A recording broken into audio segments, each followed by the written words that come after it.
What's up, guys? Welcome back to the Mac Effect. Your host here, Mike. Like always, thanking you guys for coming back, tuning into the channel, just continuing to grow with me. Hopefully, it's causing something in you to grow as well.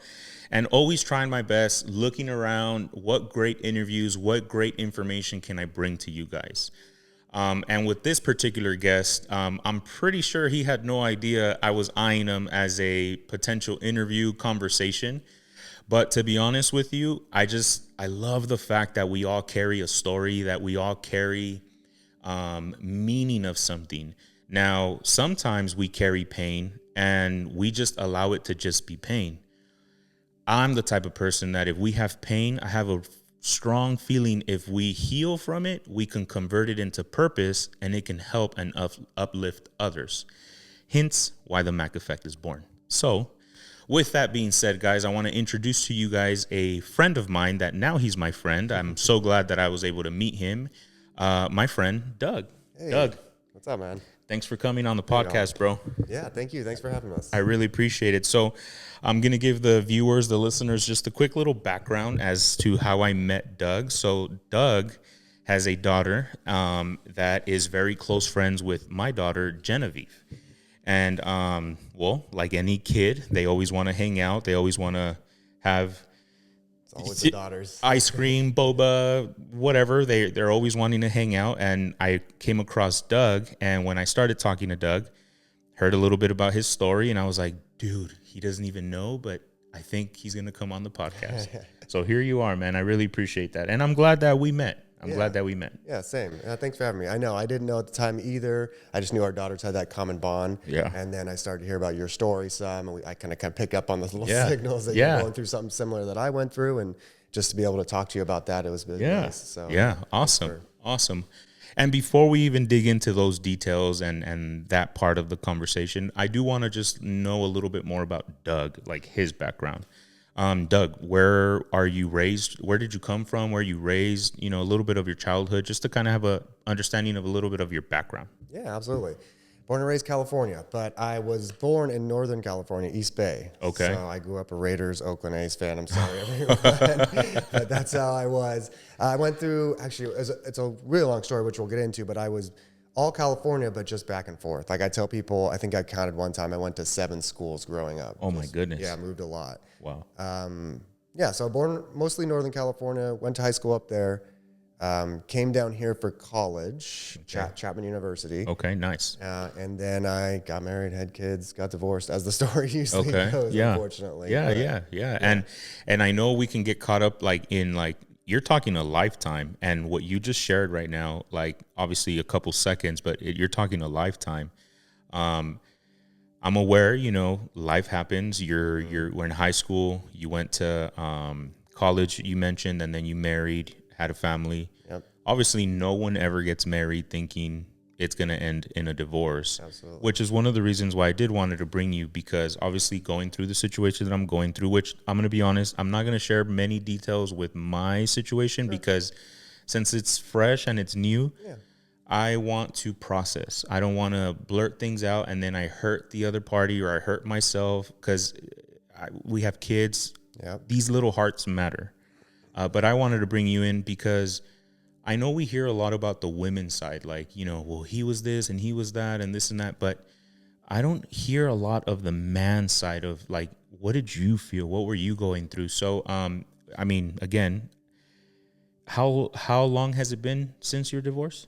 Yeah, I was just doing the math last night. And I also want to preface, too, I don't want to bring any ill will, too, towards my ex. I mean, it's been beautiful. I just did the math. It'll be 9 years in November. Wow. That we have been separated / divorced. Okay. Time. Yeah. I want to reiterate that, too, because I've had previous episodes where some people are like, oh, you're being shady by saying this. And it's like, no, this is not to throw dirt or this is not gossip. Yeah. I want to hear healing. Yeah. I want to hear the process. I want to hear your pain. I want to see, how Doug stood back up and said, hey, we're going to move forward. Life doesn't just stop here just because of this situation. That's the power I'm trying to bring for viewers and listeners, not the he said, she said, none of that stuff. So thank you for bringing that up too. Absolutely. It's tough in the beginning to not do that, to not be that. But where my ex and I have gotten to over the 9 years, and now we're both moving on with our respective lives now, I don't have any ill will. All that stuff is a past. And you're Beautiful. right. It really is about how you learn to grow and how you learn to change through those times. And that's really what's going to be the catalyst to anyone getting out of it, becoming better in the long run. So. How old were you, Doug, when you got married? Oh, man, geez. 27? 27. 27. I think. Yeah, because Okay. because Taylor, my oldest, was born when I was 30. And I feel like we waited a couple years before we had her. So, yeah, I think 27. Yeah, interesting. And by then, you were already graduated from college. Yep.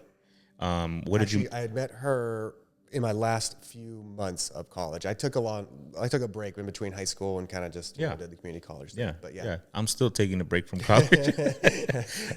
No, but to be honest, these are things that even in my process now, there has been an arising question. Why not go back? Yeah. It's never too late. You could get a degree, a certification, and see what happens. So, but okay, so you met her in college, on your way out of graduating. You had your family. You have two daughters. Two daughters, Taylor, Olivia. Taylor's 12. Olivia will turn 11 next month. Olivia and Jenna are the ones that are friends. Correct. Okay, so you started your family, and if you don't mind sharing, what do you think caused the rockiness between starting the discussion? How long were you guys married before you guys were like, we might need to separate? Yeah, it's a good question. And it was 6 years, 7 months around that we were actually married. We knew each other probably 8 total, or were dating. Got it.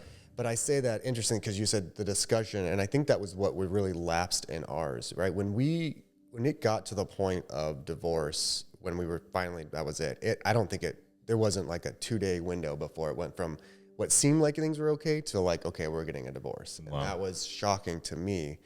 I think that was the hardest part for me going through it. Was it seemed like we gave up on it so quickly. Where so many people, including my new fiance, they spent so much time trying to make it work. They knew things weren't going to be good, or Peachy, it was hard. correct. So they're like, what can we do to try to make this? We'll go to therapy. We'll do certain things.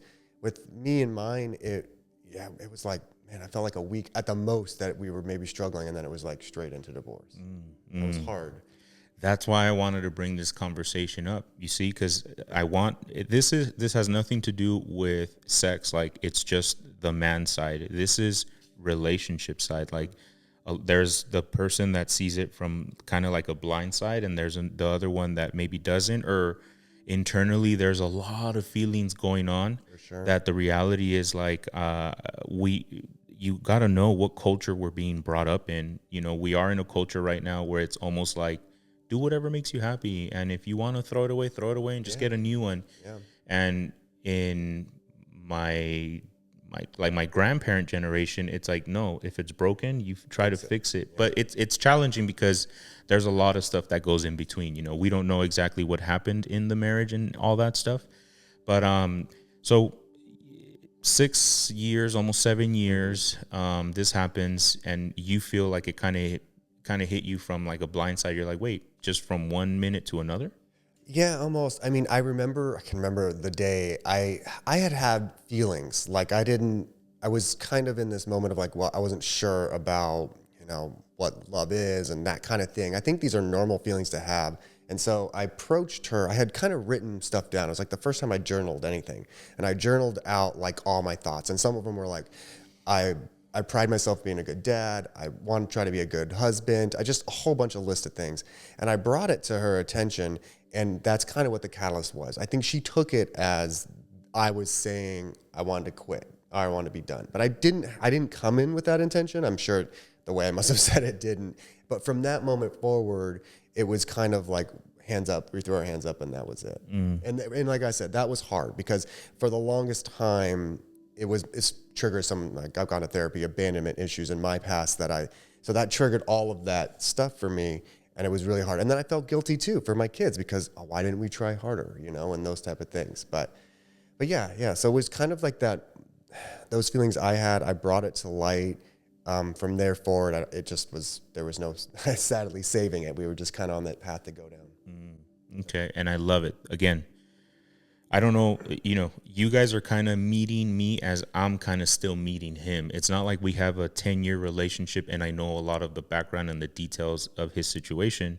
I'm learning them as well. And I also want to be delicate because, again, we're not trying to bash anyone. Yep. But at the same time, it's like I'm just curious to, like, I want to kind of nip these things in the butt so that you guys can learn from our mistakes. And hopefully your marriage doesn't end in a situation like that. Who, if you don't mind me asking, is who do you think who wanted the divorce, you or her? Well, if it comes down to paper, she filed, Okay. not me. Okay. And then there was a very quick moment of me having to leave the house, getting kicked out. Yeah. So yeah, I think in the long run, we both wanted it. We wouldn't have ended up At the here, end, correct. right? Correct. And it's the way it's supposed to happen. So that's what's happened. But I feel like, without trying to bash her, I feel like she was the catalyst to having it actually take it. Yeah, yeah. And when you got served, how did that feel for you? Were those days very difficult for you? Were those days that you were just in total shock? Were those days that, because people see the after, which is beautiful. I'm glad you moved on. She's moved on. She has her partner. You have yours. Your staff, you said fiance, which is beautiful. Yeah. But those moments, and those are the moments, look, I'm getting chills because those are moments that I want to be there for people that are going through it, because those are moments where, at least for me, it's like you almost want it, like, I don't know how to say it or express it correctly, but it's like, they're just horrible days, man. Mm-hmm. So I'm trying to just figure out with you, like, how were those days for you? Yeah, it was shock and numb. I was numb and shock. I mean, because the initial thing was like, oh my gosh, we're getting divorced. Like, I had not put any of that into my plan of things that are going to happen in your life. I had to move back in with my parents. So at 30 whatever years old, I had to go back to my mom's house because, I mean, we didn't have income to support two households. Where was your mom at? You guys were where? Yorba Linda. Yorba Linda. We lived over by right next to where our daughters go to school. Okay. So then you moved out to Corona with my mom. She offered me up to a place to stay because I technically got kicked out. But yeah, it was just shock and numb. I was still, when big things happen like that, you don't have the capacity to process what else is going on in your life. You're just trying to go day by day sometimes. And that was the hardest thing. So yeah, I was just numb and shocked. Who was your support system at that time? Or did you feel kind of you were doing life all by your own? My mom and my stepdad were my support system. Beautiful. Yeah, they really stepped up. I mean, with my kids too, because I had such crazy feelings. Like, I felt guilty for my kids, and almost to the point where, like, I didn't want them because I felt so ashamed in front of them of what I did. And like, it was the weirdest thing. You would think in front of your kids you would not feel that way, but I did, because I was like, I just screwed up their whole life. In my head, that's what I thought. Yeah. So my mom and my stepdad were like, no, we are dragging you here to pick up your kids. We will take you to everything you need to go to. We try to find new stuff to do. But beyond that, yeah, I mean, I think a lot of people don't have support systems. Again, I think her family, my ex's family, they're all like Yorba Linda born and raised, and they all live in this area. So there's a big community around her, but I definitely didn't have as big of a community. Yeah. And you hit some things right now that I'm like, man, that's so crazy. I bring up your support system because anyone that needs a support system, you need it. It's not a, should I have it? Do I think I can? I'll just do this by myself. Have a support system. Do not go through this by yourself. It's very, very difficult. Glad you had your parents. You mentioned, feeling like you failed. Yeah. Many men feel that. And then even more questions start arising. What did I do wrong? What's wrong with me? Mm-hmm. Am I not good enough? Like, am I this broken? And you mentioned you went to therapy. Had you gone to therapy before this?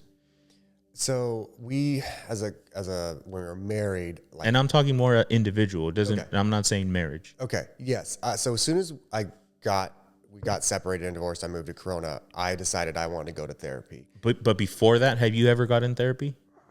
Yes, because my parents went through a divorce too. Got it. Okay. Yes. Okay. But again, I was so young when that happened. I can't even recall what it was about or Yeah. me personally changing because of it.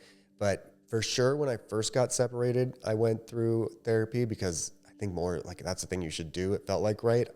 I'm sure I learned some stuff in it, but didn't really affect me as much as this current, like, so I'm in therapy now every week. Nice. And the stuff that I'm going through now for the last couple of years, this has been where it's been like the huge change in my life. Okay. This is where and this is, now we're talking, years after divorce. Yeah. Sometimes it takes that much time before your mind is truly ready to say, I need to do something. Again, and I love it. Thank you, Doug, for being so open and honest with the situation that you're going through, because people think like, okay, after a year, you should already be bounced back. After 2 years, you should bounce back. Yeah. It could take 5, it could take 6, and you could heal from specific areas, absolutely. But like, it's traumatic, and be graceful with yourself, be patient with yourself. And I'm glad that you're sharing these really key nuggets, man. Thank you for that. It's your path, not anyone else's path. Correct. Right? People go, it needs to be a year or 2 years. You should be out there doing whatever. No, it is your path at your speed, and you need to take it at that speed. Correct. Okay. I was asking about the therapy because, I don't know if it's men. No, it's not just men. It's women as well. We're boneheads until we hit ourselves in a wall or we find ourselves in a low place. Now we're looking for therapy. If we would be proactive, which is one of the things that I constantly say, that's why I keep looking for therapists. That's why I suggest where I go, I've always mentioned Breath of Life, because when you heal yourself, you also start healing the people around you. You mentioned, feeling like a failure with the kids. It has nothing to do with you didn't want to be an active dad. You didn't want to be a present dad. Right. It is somewhat embarrassing and challenging. And I get that. Wow. And how do you think overall the kids were taking it when this was going on? They were young. I mean, Taylor. That's right. Taylor must have been 3, maybe going on 4, and Olivia was turning 3. Babies. Yeah. So they don't even remember the first house. We always call it house 1 in your one, not house 2, house 3, because we've had a couple now. Yeah. They don't remember. I do remember my youngest, Olivia, having a little bit more. She didn't understand why Daddy was going, and so she would do the attachment thing. Like when I'd have to turn her over to my ex, she would cling to me. That was hard to deal with personally, and there's a lot of times when that happened, I would just go back in my house, my mom's house at the time, and just cry, because I just didn't understand, what was happening and how to do this. But they were resilient, and they were young, so they've got to be resilient. And now, that this is their whole life, that's all they've known. And I think an important part of, if I reflect on my childhood going through my parents' divorces, I purposely tried to be so active in my kids' lives. I mean, I would go to everything that they had, open houses, to try to not let them see the difference between not having 2 parents. Even with divorce, you're going to go through divorce, but if we both can be a part of their life every day. Absolutely. Absolutely.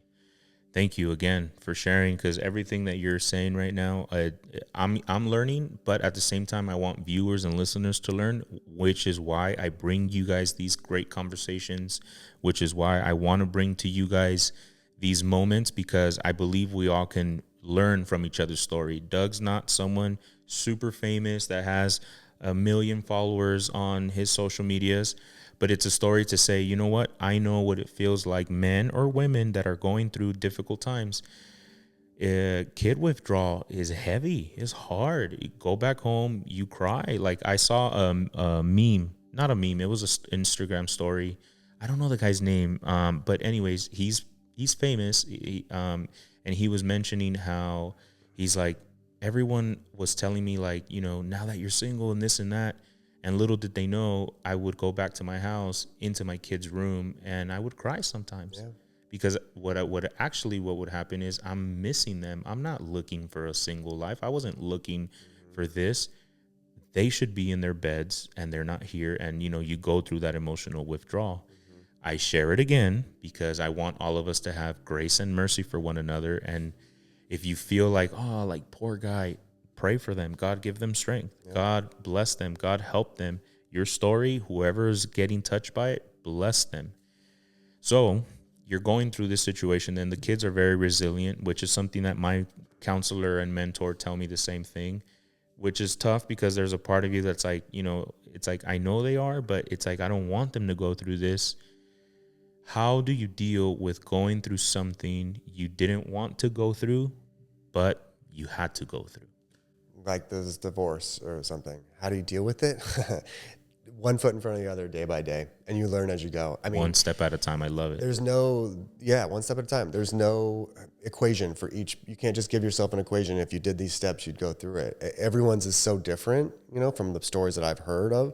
Every divorce is different in the way that people co-parent. Every kid is different, the way they deal with it. For me, it was a lot of self-reflection, a lot of personal time, finding things to do. We were just talking before, you pick up golfing and hiking. I did a lot of those things. I would go to try to find a new community of people that I could hang out with. I did therapy was on it. But for kids, I think for me and the kids, it was just letting them experience this process too, and being there in that process with them, right? A lot of people protect their kids from it. Like, I don't want you to ever see it, or maybe some people just ignore their kids. But I think it's, if you're there at all these things, you're going to be a part of their life, pick up from school, sports activities. Yeah. You're going to see their struggles with it, with other kids who aren't divorced, and you can just be there to talk to them about it, Yeah. And it's their path too. So beautiful. Yeah. Beautiful. And in this time that was happening, obviously, you were working at the time, right? Yeah. Okay. And was your ex-wife working at the time? No. Okay.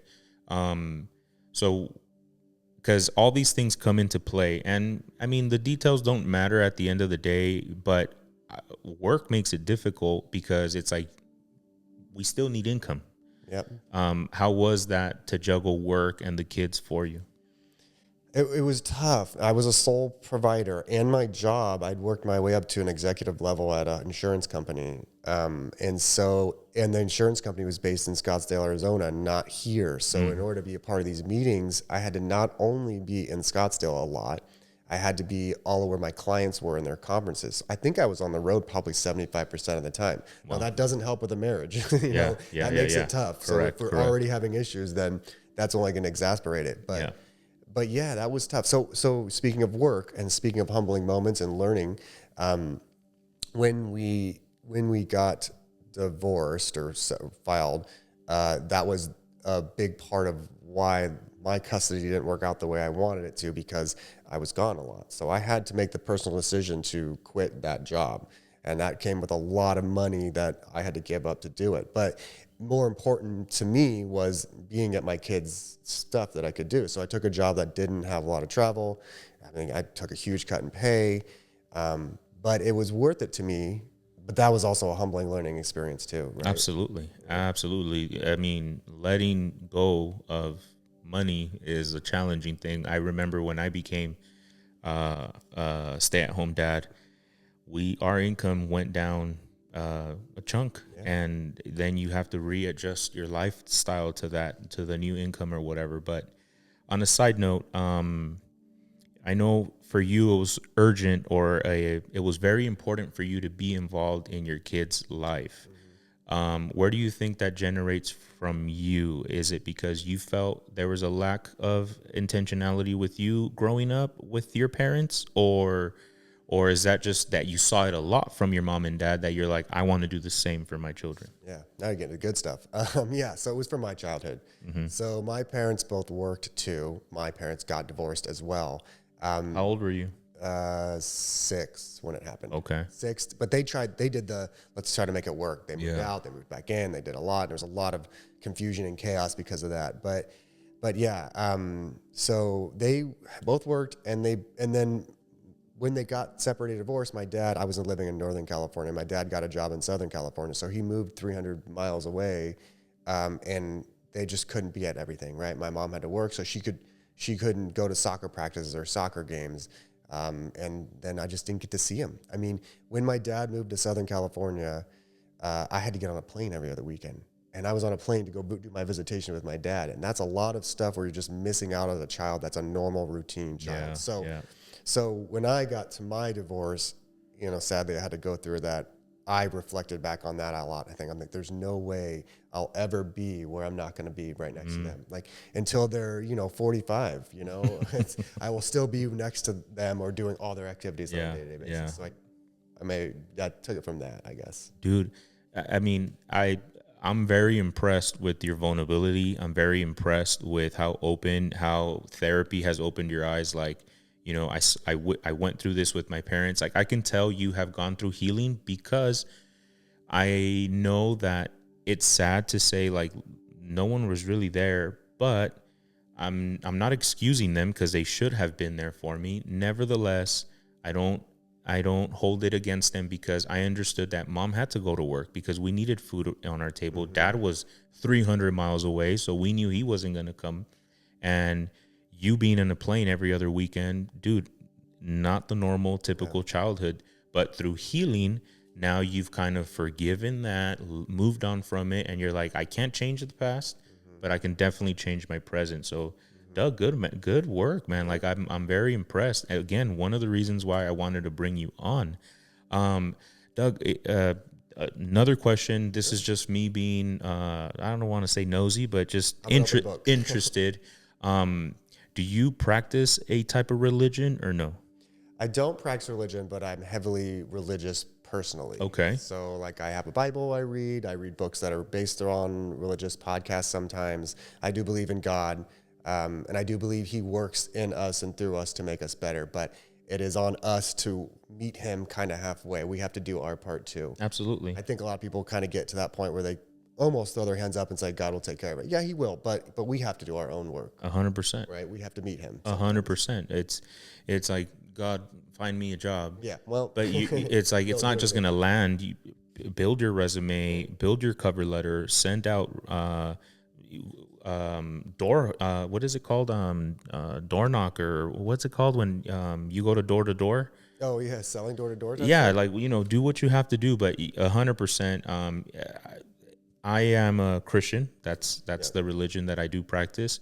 But I agree with you. You can't just say it. You have to match it with your actions. I can't say love your neighbor and I'm constantly fighting and bickering with someone next to me. Then it's kind of like you're not really, so okay. So so my dad used to say this phrase all the time. He used to say, God helps those who help themselves. And for the longest time, I thought that phrase was like, how you help yourself to more food. Like you keep helping yourself to more and more. Yeah. I was like, that doesn't make sense. But it finally clicked. I don't know, at some point in my adult, it means those who take the time to invest in themselves to make them better, God will help those people. Yeah. I like that. Okay. All right. Nice. And okay. So this is going on. Now you're going through your emotions. You're going through healing, clearly 100% healing, which I'm glad, which is, again, what I push people to do, because at the end of the day, whatever you're going through, yes, it's your fault, but at the same time, it's not your fault, because we're all broken, and they brought something, you brought something, and we got to figure it out so that we don't repeat this cycle. The definition of insanity, doing the same thing over and over again, expecting a different result. Until you change, then that insanity is going to break, and now you're journeying on a different path. So you're separated now. You're you're figuring your own life out. How did you? Now we're going to get to the juicier part, where it's how long did it take you to get back on that horse and say, you know what, I kind of like this woman, and now she's your fiance? Yeah, a while, a long while. And for a while, it was like, oh man, am I ever going to? It didn't mean I didn't date. I went out on dates and I casually dated, but I just didn't ever want to take it any further than just a casual, couple dates or something like that. Interesting. Because of fear, because of the trauma, or just you didn't find interest? At first, didn't find interest because I had just gotten out of a serious thing. So I was like, I don't really want another one. And then it became my kids. And I actually just didn't date for 3 or 4 years out of all this 9 years that we've been separated. I just didn't. Wow. I just focused 100% on being there for my kids. And it was right when I finally moved back out of my mom's and got my own place, which you've come by and seen. Nothing glamorous, but it was my own place. It was like me and my kids had this place, and I just took all the time for them. Beautiful. And it was amazing for our relationship, me and my daughter's relationship. We became best friends almost. I mean, we would spend all the time just doing what we wanted to do, going where we want to be. I didn't have to worry about anyone else. And I just got to grow with them and be that. So beautiful. And then to continue on, because you asked the question. So they finally, as we're learning about our daughters, they start to get their own life. They have their own friends. Identity, and correct. I can start telling that they don't need me as much. They just, I want to spend sleepovers. So that's when I kind of started, okay, and now I'm ready to see what might be out there, what's next. Interesting. And sadly to say, in our world, dating apps are the thing. And so I just got on a dating app and he's the first person. I know it's the most random story. And for her too, it was the first person. And we went on the date, and I just knew that this person was someone that I could see going forward with. Wow. When it comes to apps, funny, I'm glad it worked out for you. I saw a meme on social media that said that someone should just put all the apps into one place and just call it the leftovers.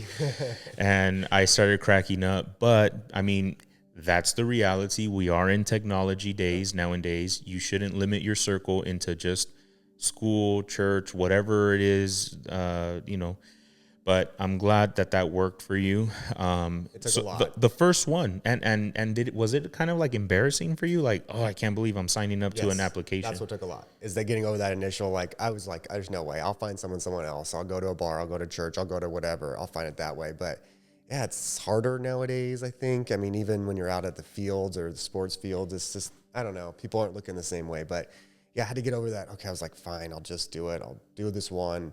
And then, yeah, that worked out. Do you mind sharing the app? Sure. Hinge. Hinge? Yeah. Okay. Yeah. Interesting. And the first one, that was her. Yeah.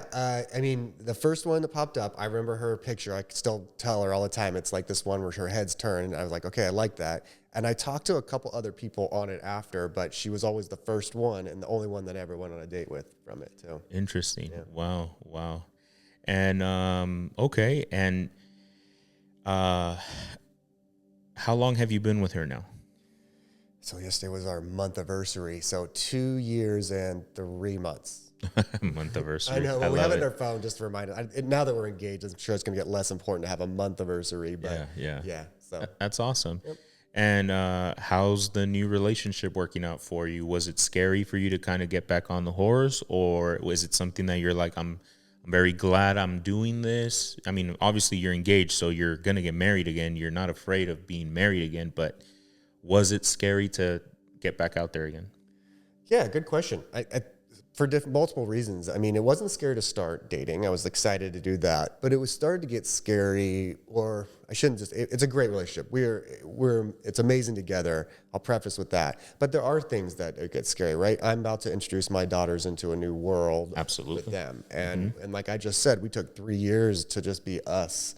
So is that going to be scary for them, uncomfortable for them? Is there going to be that change? Yeah. So far, my daughters love her and they've gotten along even with her kids too. So that's kind of quashed that. But now we're new territory. Yeah. I didn't know. So she has kids. So now you're bringing two mixed families together to try to make one. Yeah. And we got to worry about their little hearts, your daughter's hearts, your guys' hearts.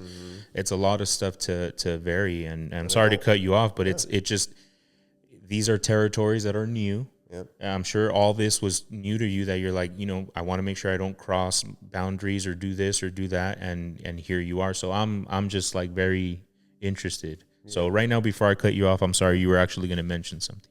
Yeah, no, I was just going to say, I think to your point, yeah, it's, and I don't want to lose out on the time that I have with my daughters, right? So if I bring them all into this new world, am I going to lose out on the one-on-one time or our trio time? Correct. So you still have to find ways to do that, I feel like. Absolutely. So that's one thing. I think, there's also our other party side that get tough sometimes. So we're not just involved with each other, we have our exes as well, and so that has to come into play sometimes as well, and that adds a bit of complexity that I don't think I thought of going to a relationship post. When you got married and when I got married the first time, it was just us two. I don't think about anyone else. There's no other kids, so but there's just more complexity to it. Absolutely. It takes a lot of patience, a lot of self-reflecting, a lot of therapy for me too, because a lot of the issues that do come up currently are because of my abandonments. A lot of that, like when I was a kid stuff. If anything comes up where I can feel it, like something's wrong or I feel something's wrong, a lot of it I can trace back to me going, okay, this was something that happened. Same. And I'm just, reliving it. And I bring that awareness because, again, insanity, we don't want the same thing to happen again. Right. So you have to be aware that it's triggering something so that this next marriage doesn't lead to the same outcome as that first one. And it sounds kind of hard, like, man, bro, like, why are you saying that? And it's like, we're going to call things what they are. I'm going to stop being afraid of saying the word divorce, separation, this, that, because I'm going to nip it in its butt and I'm going to make sure this doesn't happen again, So that's the awareness that I'm trying to awaken, that I'm trying to bring to people, the story of why I wanted to bring you on, because you're the story of like, there's heartbreak. It's sad. It's uncomfortable. But if you keep pressing one day at a time, 1 foot at a time, at some point it's going to click to something beautiful. It will. Beautiful. But that's part, and part two is make the effort to make yourself better. Being intentional. Absolutely. Go to therapy, learn from your past mistakes. That's how we get better in the long run. That's how it happens. Yes, you take 1 foot in front of it, and then you say, okay, what can I do better this time around? Yeah, absolutely. Everything that has happened in your life, Doug, everything to the point that you are now, what is something that you can look back to and say, I'm so grateful I learned from that lesson? If in anything, in divorce, individually, school, whatever, something for Doug that you're like, thank you, God, for letting me learn this. Yeah. Divorce, we don't think of it as a good thing, but personally for me, it changed me so much. It made me focus. It made me reprioritize my focus on things that were really matter. And probably God was the catalyst for doing it. People think of believing in God and go, well, if God exists, then nothing bad would happen. But, sometimes he uses the bad in your life to make you better. And I think that's what has sort of happened through this, right? I like I mentioned, I traveled probably 75% of the time. Was I the best present dad at that moment? No. But he sure as hell, took my situation and showed me what was going to be the best. My kids. Money is not important. Get a job that you can focus on that. That's probably the biggest life lesson, and I say life lessons too, the hardest part of my life too was that. It's going through that and being open to being the change and learning those lessons. Love it. But it's amazing. Love it. Yeah. Love it. And for me, my takeaway in that is a question that I have that I constantly ask God. I say, God, why do we have to reach rock bottom to finally look inward? Mm-hmm. Because if you would have done the work inward before marriage, maybe it wouldn't have ended in a divorce. Maybe it would have been a marriage that continues. But then there's a lot of factors too, Doug. It's the culture that we're in, the times that we're being raised in. Infidelity is at a super high rate right now with social media. That doesn't help. Yeah. A lot of things are becoming more acceptable. Crazy things, right? And it's just, that's what arises from me. I'm like, God, what can I do to start preventing this? Because I'm kind of like, it sounds corny, but it's like anti-divorce. Like I want to defeat this thing because I feel like it's too crazy. Like it's too normal. But like you did mention, it's actually biblical. The Bible verse says, God works all things for its good for those who love him. Mm-hmm. The key point is for those who love him. If you truly love the Lord, he's going to use the pain and he's going to turn it into something good for you.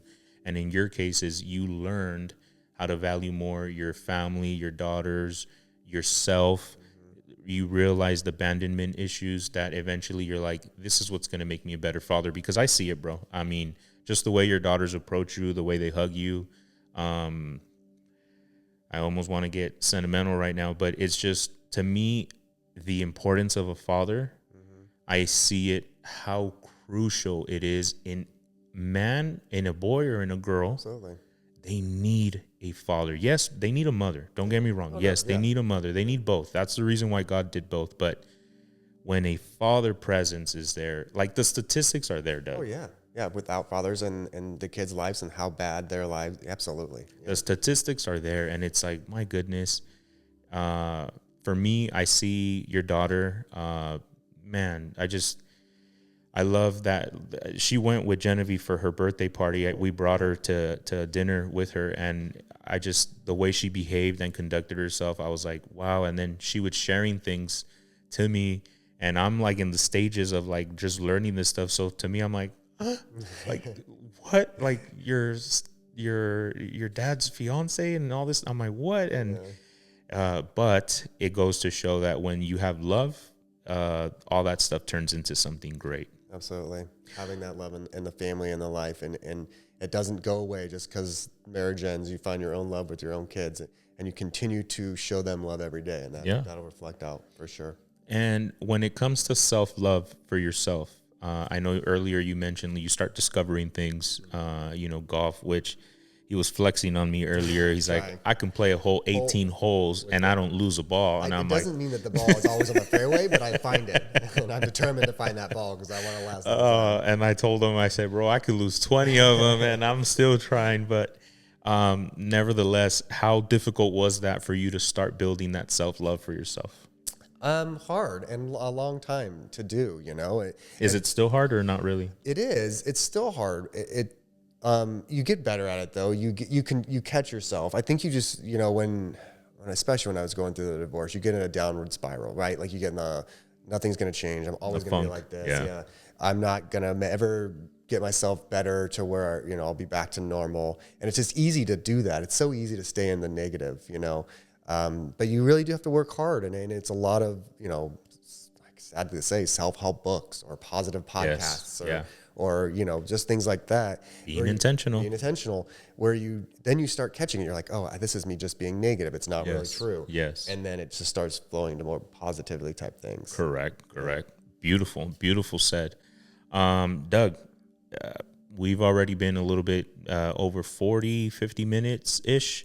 Anything in your heart that you maybe want to cover or that we didn't cover enough that you're like, I want to just touch a little bit on that? Anything? No, I mean, not really. We've touched about a lot. And I think the gist or the overall message is that, things do get better if you do the effort to do it. Take the time to really reflect on yourself. If this is for a guy's podcast of people going through similar things, take the time in each moment to be present in that, understand what's happening to you. Take the time to better yourself. It does get better. It will. I like it. Believe in that. Have hope in that. I love it. Again, the reason why I wanted to bring him, because we all have these beautiful stories that you think you're going through this alone. You're really not. People know exactly what you're feeling, exactly what you're going through. I know you're not that religious, but in my mind, I think it's the enemy wanting to isolate you, because when you're by yourself, it's easier to tear you down. But when you're with the proper people, it's not going to be that easy. But we do have to be intentional of self-developing ourselves, not staying in that funk, and keep pushing forward 1 foot at a time. Yep. Doug, thank you so much for sharing. Thank you so much for being open. I hope you guys enjoyed it. If you guys have questions for Doug, questions for me, comment. My information's going to be there. I'll ask Doug for his information too, and I'll put it right there so that you guys can reach out to him as well. Any questions, we might not even be able to help you. We might at least can find you the help as well. But at the end of the day, you got to be brave enough to at least say, I need it. I need that help, and I'm tired of being here. So, with that being said, guys, hopefully you guys tune in for next week. But I really appreciate you guys for tuning in with a lot of love, with a lot of respect. I say to you guys, peace out, guys. I'll see you guys. Peace.